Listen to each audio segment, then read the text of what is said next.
এখন গঙ্গার এগুলো জ্যান্ত মাছ, 5 মিশালি মাছ, চালা মাছের বাচ্চা আছে।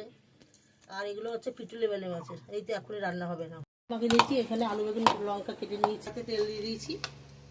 এবার মাছগুলো তেল গরম হয়ে গেছে, মাছগুলো দিয়ে দিচ্ছি। এই মাছগুলো তুলে রাখছি, এগুলো ঝোলের উপরে দেবো। দিচ্ছি শুকনো লঙ্কা, জিরে আর একটা তেজপাতা ফোড়ন দিয়ে দিলাম। সাথে দিয়ে দিচ্ছি তেলের মধ্যে। মাছগুলো ভাজা হয়ে গেছে, জিরা লঙ্কা কটা ঝোলে দিয়ে দিচ্ছি। আলু আর বেগুন ঝোলের উপর দিয়ে রান্না করে খাবেন, দেখবেন খুবই টেস্টি আর খেতেও ভালো লাগবে। স্বাদ মতো নুন দিয়ে দিচ্ছি, চামচি হলুদ দিয়ে দিচ্ছি, ঢেকে দিচ্ছি। ঢাকনাটা খুলছি। পাতলা।